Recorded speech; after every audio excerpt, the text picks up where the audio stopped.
The Story of Wild, a MacArthur Fellows collaboration of disability activism and artistry, December 9, 2019. Logos for Mobility International USA and MacArthur Foundation. Two performers on stage. Claire, a non-disabled white woman in a herringbone jumpsuit, holds a flute. Reginald, a non-disabled African-American man in all black jacket and beret, takes a seat at an open concert grand piano at stage's left. At the right, a screen with real-time captions. Text. Alone by Marcos Balter for Flute and Tuned Wine Glasses, 2013. Claire Chase, flautist, MacArthur Fellow, 2012. Claire's eyes are softly closed.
Coming Forth by Day by Reginald Robinson, 1997.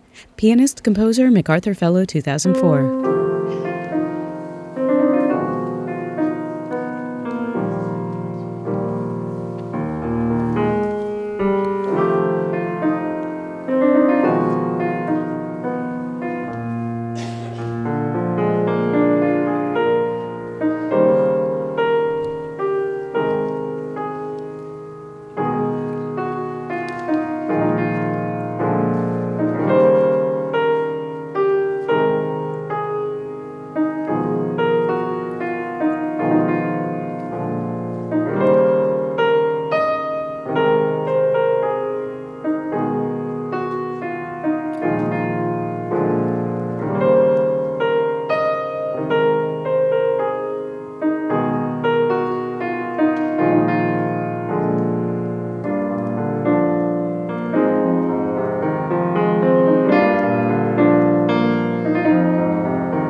Susan, a white wheelchair rider, and the ASL interpreter enter. Susan has a sheer black top and a script on her lap. While she tells her first story, a black and white photo montage of key early disability rights protests in the U.S. is projected on a screen. During remaining stories, colorful photos of women with apparent and non-apparent disabilities from around the globe will be projected, showing portraits, candid photos, organized groups, adaptive recreation, and civic actions. Text on screen, Susan Sygall, disability rights activist, MacArthur Fellow 2000. It's August 29th, 1971, and I'm 18 years old. I have just become paralyzed in a car accident. I'm a paraplegic, and what? Now I can't get on the subway, get on a bus, get a job, get people to stop staring at me, get a lover who isn't freaked out by my spasmy bladder, my atrophied legs, or get anyone to really think I can do whatever I want with my life. What is wrong with this world? I'm a newly disabled woman with no role models, no sisters, no information that the world is about to change, that thousands of people with disabilities all over the world are going to disrupt this worldview. They are going to yell and scream and protest and pass laws and protest again and file lawsuits and get into leadership positions and start new organizations run by and for people with disabilities. But this isn't about that story, as important as that story is. A glance toward the audience. This is a story about our sisters, our wild sisters. What is WILD? WILD is the Women's Institute on Leadership and Disability, a magical time where over 20 disabled women from 20 countries come to Oregon for 3 weeks of intensive training that will change their lives and change all of us, but also it will help the thousands of disabled women and girls when they return to their home countries. This is the story of WILD, where we create a new reality, a new perspective, a new truth, a new sense of what it means to be a disabled woman, a new sense of pride, a joyous sense of our culture, our bodies, our languages, our passions, and our dreams. And it is also the story of the hideous discrimination that we face, the atrocious sexual, physical, and emotional abuse we face. WILD is the coming together of hundreds of women of many types of disabilities who finally have the chance to come together, to yell, to sign, to shout, to embrace, to learn, to share, to announce to the world that enough is enough. We are loud, we are proud, and we are passionate. Esperanza by Reginald Robinson, 2015.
Spotlight moves from Reginald and Claire to Susan. Photos on screen during the next section show many women in traditional dress. They're smiling vibrantly, dancing, holding hands cheek to cheek, signing to one another. We are a tribe of people. Some of us who have our own language, our own culture. We have different ways of being in this world. We celebrate our wheelchairs, our canes, our sign language. We are fine the way we are. To enter this beautiful, unjust, wonderful, disappointing, miraculous world we have been given. But some of our parents put us up for adoption or put us in institutions where we could barely endure. Or the neighbors, the doctors, told our parents to get rid of us, to throw us away, to hide us, to put us in the garbage bin. Because we are girls, because we are disabled girls, useless, defective, with no future or worth. But someone believed in us. A mother, a father, a grandmother, a sister, a friend, a teacher, and we survived. Yes, we thrived, and we pledged to stop this form of discrimination toward our other sisters. On screen, a laughing South Asian woman wearing patterned tunics standing with one crutch. I am Shirmin from Bangladesh. When I was born, people in my family wanted to throw me in the dustbin because I am a disabled person and a woman. But my parents love me very much. I am the first child of my parents. Always my parents wanted me to study and be self-independent. But there are many families in our country who do not give disabled children their own dignity. That is why I wanted to work with women with disabilities who are neglected in our society. On screen, a smiling white woman of short stature. When Raluca was born, her parents were asked if they want to give her for adoption. The doctors told them they were young and they could have other healthy babies. Even from the start, they said they will keep her. They hoped and prayed she will be joyful and creative, friendly. Maybe she will share their passion for travel and reading. And because they believed, she did. I am Raluca from Romania, and I want to thank my parents for giving me the opportunity and supporting me to study, work, and empower other people. Susan. And some men, some of the older men, the younger men, abused us, raped us. Sometimes it was the father, the uncle, the neighbor, or the stranger. We faced abuse by the new wife, the mother-in-law. Sometimes it was the brother who was taking care of us. Sometimes no one believed us, not our parents, our family, the police, our courts. Anonymous wild delegate. I was born in a small village where you cannot find formal education for girls. I then went to live with my uncle in the city. Thereafter, I experienced domestic violence when he wants to rape me. At the same time, his wife beats me because I told the truth to our neighbors. Ground it all, I was sent back to the village. On screen, a smiling Filipino woman with white cane. This is Gina Rose from the Philippines. I was an acid attack victim, but now no longer a victim of my past, but a victor in my present and future. Projected images fade. Susan leaves the spotlight and Claire takes her place, Reginald at the piano. Echo by Marco Spalter for Flute and Electronics 2019.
Eyes closed, face serene, Claire gently lowers the flute.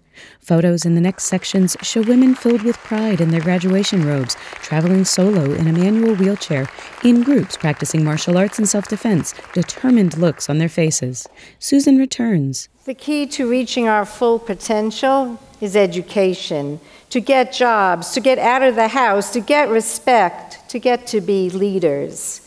We need to be in the preschools, in the kindergarten, in the public schools, in the private schools, showing non-disabled kids that we are cool too, that we can learn and play and be bad and be good. We need to be at the universities and colleges to get our bachelor's, our master's, our doctorates, our postdoctorates, our Fulbright scholarships. But some of us can't be. Why? Because you won't let us in your schools, your kindergartens, your universities, your language programs. Which one of you made this happen? The architects? The administrators? Who are the people who built the schools without the ramps? Who are the people that denied us admission because we are blind or because we are deaf? Because you said there isn't enough money for sign language interpreters and you couldn't afford them. Because you said there aren't any sign language interpreters. Because you said that the other kids couldn't cope with a person with a disability in the class. Because you listened to the parents of non-disabled kids and thought they were more important. Because you lack the initiative, the intelligence to understand that all people are created equal. No, I really mean all people. You made a big mistake because it did not stop all of us. Some of us crawled up the steps to get to the university. Some of our mothers and fathers and grandmothers took us and carried us up those steps. Some of our aunts and uncles or teachers, yes, some of our teachers insisted we get in. And some professionals fought for our right to get in. On screen, a black woman with crutches laughing. My name is Stella from Malawi. I'm a woman with disabilities. When I was born in a family of 9, parents believed in me. They sent me to school. But the community I lived had negative thoughts around educating a girl with disabilities. They discouraged my parents. They said a lot of bad words. For example, educating a child with disabilities is just as good as educating an insane person that does not have a future. Some of us sued your school districts and lost. And some of us sued your school districts and won. And yes, some of us graduated, we got our masters, we became lawyers. And did you know that in some countries in the global south, less than 1% of disabled women and girls are literate? Who is it that made this happen? Who brought this on? Who will confess to the sin of discrimination? And who among us will change that? And who will say enough is enough? We are at Wild, surrounded by sisters from around the world. We are learning self-defense. We are shouting and signing, no, stop, back off. We are learning how to use our wheelchairs and our canes to be our weapons. We are hurling armor in the shins and the eyes of our assailants. We know how to strike back, how to sense danger, how to protect ourselves, defend ourselves. We, women and girls with disabilities, are even more likely to have violence, sexual, physical, and emotional abuse hurled at us than non-disabled women. But no woman, no person should ever experience violence. We, as disabled women leaders, have had enough. On screen, a serene Pacific Islander woman. I'm Joyce from Vanuatu. I was born missing left leg. Growing up, I faced a lot of discrimination from community members and relatives from my partner, which they actually sent me out. Gender-based violence has been a problem in my country, which has 98% of women and children do not have access to formal justice systems. My dream and my passion is to be a lawyer, study here in US, get a degree. So cross your arms with me to be loud, proud, and passionate, saying no to violence. Ansar by Reginald Robinson.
Photos in the next section show a group of women working diligently, taking notes on a laptop and on paper, and group photos from around the world. Women, with their wild chapters, smiling together and fiercely leading rallies and protests. Susan. We are changing the world. We have met with the leaders of international development programs, the ones who coordinate the emergency response programs during earthquakes, floods, hurricanes, bombings, the devastation imploding our world as the climate changes. Some of you have left us behind. We could not get out with our wheelchairs. We could not hear the alarms or read the signs. You did not plan for us. You did not plan with us. But now we have met your leaders. We have met and led the people who led the programs to end hunger and violence, literacy. We have met you, and some of you have ignored us, and some of you have joined us. We are the same and we are different, but we are not your second priority. We are your first priority, and you should have included us the hundreds of years before, the hundreds of years that you have excluded us. We were not invited to your workshops on HIV, sexual assault, or domestic violence, or welcome at your clinics on family planning or cancer screening. On screen, a video of Sidonie, a black woman outside using sign language. Hello. It is important that we promote the rights of women with disabilities, so they may be successful in the pursuit of their lives. Here are some areas where we can support them: to increase awareness of HIV, to provide vocational training, to deliver health care and reproductive health, to obtain access to classrooms in school, and to educate parents, and so much more. These services should be available between those who have disabilities and those who do not. Nobody should be left out. Any progress that is made among those not having disabilities should also be made among those who do. Together, we can obtain and experience a better quality of life. Susan. We are not waiting for you to serve your target populations first. We are your target population. We are not waiting for you to apply for extra funds to start a pilot program or for you to train your staff on disability. Why is it okay to exclude us from buildings, programs, services, by simply saying, we're not ready yet? What is it about disability that makes it okay, even today, to blatantly discriminate against us? We are no longer waiting for you. It is time for you to come infiltrate us. Come to our disabled women's organizations, to our homes, to our communities. It is time for you to find and infiltrate us, to join us. We are in 89 countries around the world and growing every day, every minute. We are building an army, a powerful, peaceful army. We are training other disabled women and younger sisters to expect everything from this world. We are going to rural villages and big cities, bringing our disabled sisters out of their homes. We are talking to parents so they can see that their child can grow up to be disabled or deaf, to be beautiful, to be proud. On screen, Precious, a black woman in a power wheelchair, exits a bus. It hasn't been so easy convincing people of things I'm capable of. Some years ago, I was discouraged to do a degree program because of my disability. Connecting with sisters with different disabilities from all over the world has made me realize I can still fulfill my dream. I will achieve my goal and do the degree program. Nothing is impossible. Or as one sister said, don't try to live up to society's expectations. They're much too low. On screen, a woman with olive skin in a power wheelchair. My name is Beyza. I'm from Turkey. Usually, we are the only ones with a disability in our communities, and messages from non-disabled people can be very discouraging. This is why surrounding ourselves with loud, proud, and passionate women is very empowering, because this reminds us how much we have done so far and how much we can do in the future. We have invisible shields that radiate from us, a right-sparing attitude. We are fueled with strength and solidarity from our disabled sisters. We are taking risks. We are building our self-confidence. We get strength from our faith, our souls, our thoughts, our music. So Deeply by Reginald Robinson, 2000.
And we get our strength from the love we feel from trusted friends, and from our non-disabled allies, and from enlightened policymakers, and from our own fearless leaders. We get the strength from our families, and maybe from you. Yes, you, the audience. I see a world where disabled women and children and people of all gender orientations and sexualities get the health care that they need side by side with our non-disabled sisters, to plan to have children or not have children, to be a mother or a scientist or both or neither.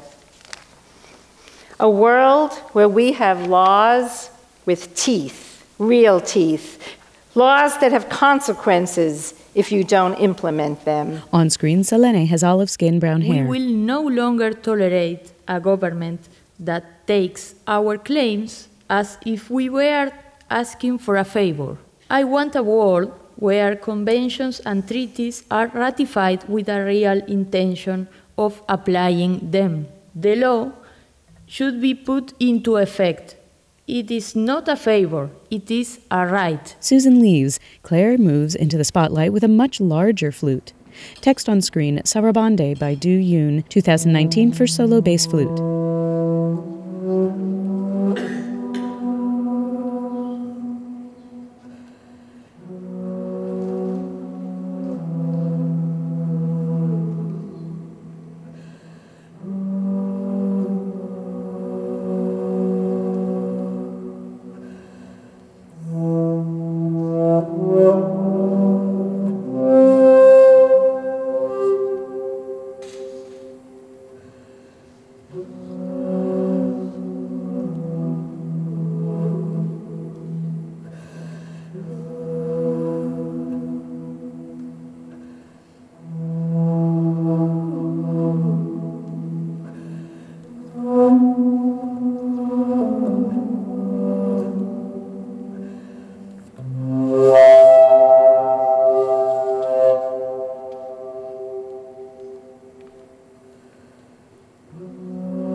She slowly lowers the flute and with eyes still closed bows her head. Videos play of disabled women wearing safety harnesses and helmets who are hoisted into the air by ropes. They swing gleefully among the trees as others cheer from below. Susan. It's December 9th, 2019. It's been 48 years since I joined the tribe of disability. The hours are ticking by in the journey of our lives. We have just a few precious moments to be our best selves, to create a more just world, to celebrate, to renew ourselves. We want to love and be loved. We want to be at the table. We want to be in the decision-making process. We are running for mayor in Sri Lanka. We are the Minister of Labor and Social Affairs in Armenia. We are the leaders of NGOs. We are political candidates, technicians, teachers, and activists. We are skiers and bicyclists and rock climbers and writers and artists and more. On screen, women with disabilities hold signs naming their careers, then a woman of color holding a shiny green cane. My name is Anush. I am from Armenia. As a woman with disabilities, I have rights. Rights to education, rights to work, rights to culture. And now I feel me more self-confident. People are hearing my voice. Why? Really, do you want to know why? Because I am a decision maker. You must raise your voice. And remember, no one, I mean no one, can raise your voice in your place. On screen, Anna's in a pink headscarf sitting in a wheelchair. I want all people to know about the law and the right for persons with disability. I hope many hopes, but the most important is to have employment for women with disability, so they can be powerful and dependent on themselves. On screen, Kior Thea, a woman of Southeast Asian descent with one hand. I have a job. I can travel alone. I can do everything. I want to tell the other women with disabilities, get out from their home, their community, to see the beauty of the world. On screen, Estefania with a white cane and wild Panama t-shirt and English translation. Nací en Colombia. My name is Estefania. I am from Colombia, but I lived in Panama for the last 6 years. The road has not been easy, but the goal is to empower more women so that, like me, they can get out of the overprotections of their family. Because of that, I go and talk to each one of them and their families, and I help them to explore their surroundings, to take the subway, so they can acquire self-confidence. On screen, Wendy, seated sideways in her wheelchair, English translation. I feel proud, powerful, and passionate. I want to change more lives, to continue fighting every day to change the reality of my country, because it's worth the fight. Someone fought for the rights that I have at this moment, and it is my duty to strive and fight for future generations of people with disabilities. Susan. Can you imagine a world as it should be? I can. I will. I'm doing it right now. You need to visualize it with your soul. You need to believe it with your brain. And you need to commit to it with your budget. Every budget for every program, for every organization in every country, in every government of the world needs to include money to make those programs inclusive. When your budget includes funding for reasonable accommodation, then you can talk to us about inclusion. You need to use those funds for sign language interpreters, braille materials, computer technology, personal assistants, guides, advocates, transportation, whatever is needed to create this world. We have demonstrated, we have lobbied, we have requested politely, and we have demanded rudely. We have outrageously, joyously fought for justice, and we celebrate. On screen, Stella again. I do not believe that being a woman with disabilities is a curse, as it is believed in my community, but it is a blessing that I always celebrate. Susan. We celebrate our victories, and we invite you to join us, because tonight we are celebrating the world as it should be. Text on screen, Heroines of the Continents by Reginald Robinson, 2019, respectfully dedicated to MIUSA and the Women's Institute on Leadership and Disability.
A series of photos of women with apparent and non-apparent disabilities played throughout the last musical number. Individual portraits of women with and without mobility devices, many pose for the camera outside, surrounded by nature. One smiles, makes a fist, and wears a purple t-shirt from Wild with loud, proud, and passionate on it. Another photo shows women of color of various nationalities singing and raising their hands in the air, their index fingers and thumbs pointed out. Claire and Reginald clasp hands and smile. Susan returns and they each hug her. Claire Chase. Reginald Robinson. Holding hands, the three take a bow. Each receives a lush bouquet of flowers from offstage.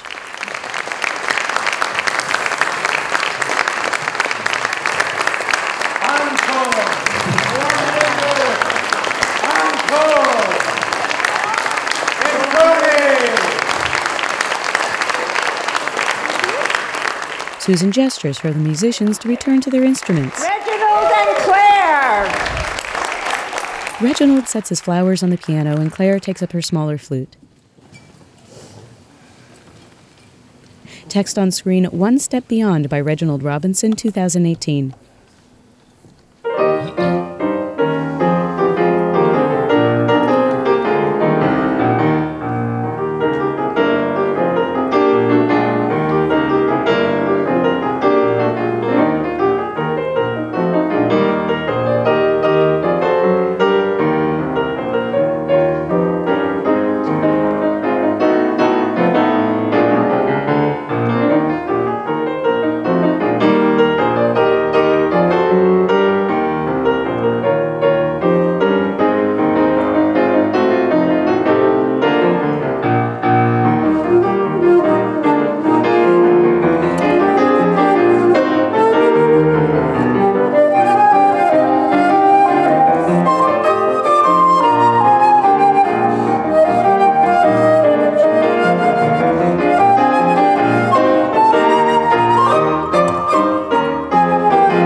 Thank you, thank you. One more hand, Reginald and Claire. Unbelievable. The three clasp hands again, smiling broadly. They remain for a Q&A. Thank you so much. We also want to give a round of applause to our sign language interpreters, Logan, Kelly, our amazing transcriptionist, Jenna, and our filmers, our sound crew, everyone, Capelli, Miles, we want to thank you. And now we want to turn up the lights and really make sure the people are really, yeah, you are here. We couldn't see you. And we have a few minutes. As some of you know, both Reginald and Claire are MacArthur Fellows, and we all collaborated together on this project. And we just want to give you a few minutes to ask a few questions before the reception. Does anyone out there have a question? And Ashley's got a mic. Wait, before we start, I have to thank one more person who, when you dream up all these things, that's great, but you really need someone who knows how to pull it all together and make those things happen. Will you all please join me in thanking Ashley Holben, who worked tirelessly on this. Ashley, where are you? There she is.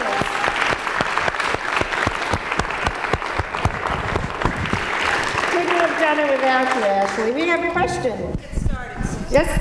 How did the question over here, how did this get started? Do you want to say, Claire? Oh, we met at a MacArthur Fellows forum, and Susan, just being the force of nature and just endlessly full of ideas, light being that she is, approached both of us and said, let's do something together.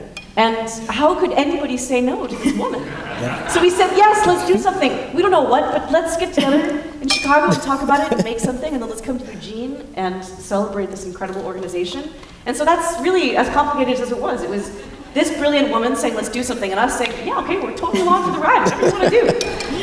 Is that accurate, Reginald? That is accurate. And if I can say something, I was at the MacArthur Fellows reunion, and I heard Reginald play, and I was just completely blown away. I just never had heard a musician so talented, Reginald. And then a few years later, Claire played and was also blown away. And not only are they both fabulous musicians, but there's something about their heart, or as we say in Hebrew, their neshama, their soul, that just really spoke to me that these were the people that I wanted to work with, and I was right. They are amazing. So sweet, so thank you. Yes? Claire, were you humming during the bass flute piece? I was indeed. It was delightful. It was just delightful. Thank you. Thank you. You know, an interesting thing happens with this. I know it looks like a piece of plumbing that you pull out of your bathroom, that bass flute, but it's a beautiful instrument. It has the range of a cello. But a really interesting thing happens when you hum in the same register as the bass flute. You get these incredibly consonant sonorities, which is difficult to do on this instrument because there's a little more resistance. And so I love just playing, that's actually a setting of a 5th century hymn that I can play a little counterpoint with myself. Thank you. Okay.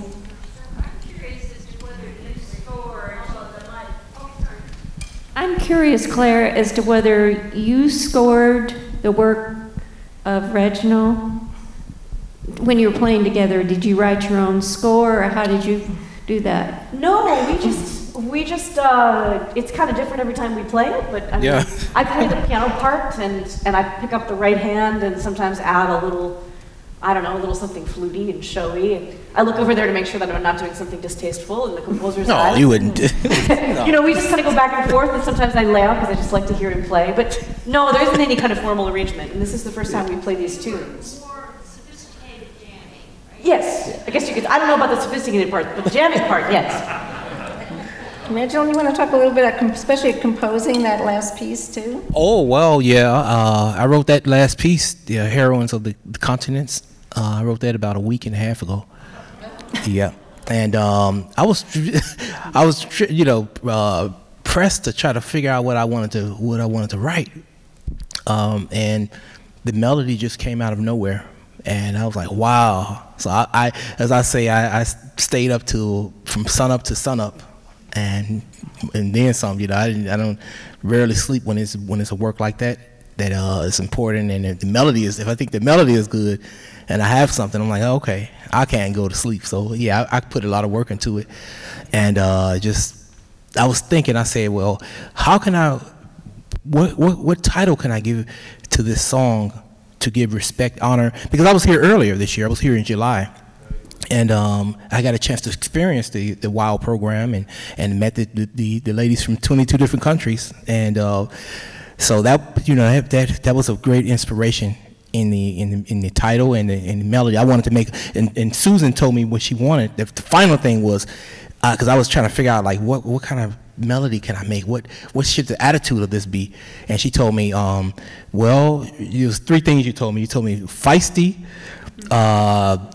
righteous anger, and you said optimistic fortitude. And I said, okay, yeah. So that was, yeah. That's what I was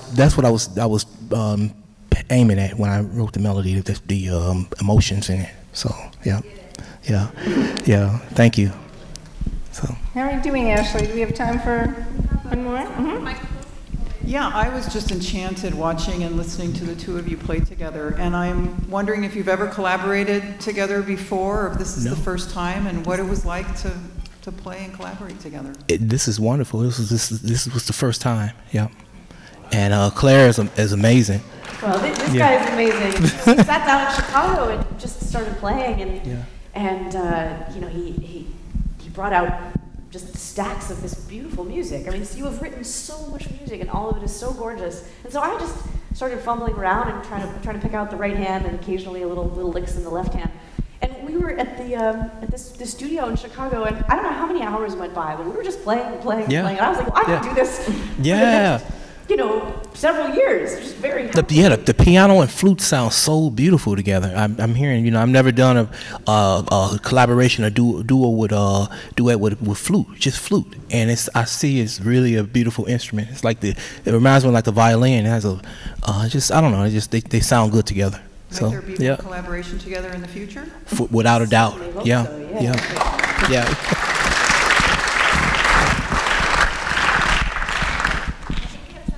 One more, okay. So this is really powerful in terms of bringing to the fore girls and women with disabilities, and the power in the music with the stories and the visuals. Where do you go from here? Where do you take this? What's next? Oh, was that a question for me? It was for each of you. Oh, okay. Well, I don't know. I'm looking to collaborate again and take it across the country, and you know. That's a good idea. Yeah. I think the truth is we don't know. We don't. Yeah. We didn't know how it was going to go tonight. So. Yeah, that's the truth. And maybe I can just say, you know, this was a dream, and a little, as some of you know, just didn't know exactly how it was going to come out, but I guess for me, you know, working in this field for so many years and saying the same things over and over and fighting, and thought, what if we say those same things in a different way? And what if we say those things with the power of music? So this is really what it says is a collaboration of artistry, creativity, and activism. And you know, hopefully that maybe this will make a difference in the world, and more things to come. So that's the hope and the dream.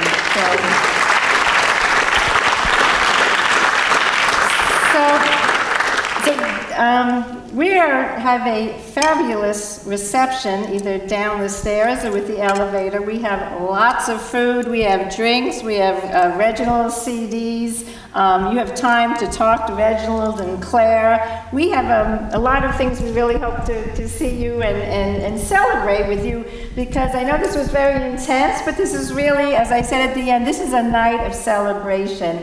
And I just want to just take this last moment to really personally thank each and every one of you who came. I can't really see you all exactly because of the lights, but downstairs I will see you for sure. And I want to just thank the MIUSA staff, the board of directors of MIUSA, the homestay families who I'm sure are here, the businesses who support us, and all of you who just came tonight, because it really is going to take each and every one of us to really make this a better and more just world. And with that, I think all three of us thank you, and we look forward to seeing you downstairs. The Story of Wild, a MacArthur Fellows collaboration of disability activism and artistry.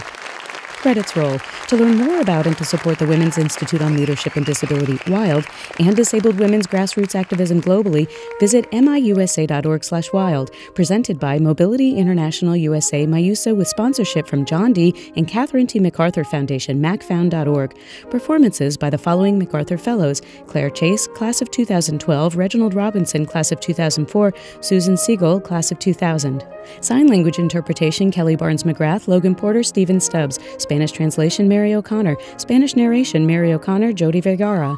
Video production, Capelli Miles, capellimiles.com. Production assistant, Ashley Holman. Captions and audio description, Cheryl Green.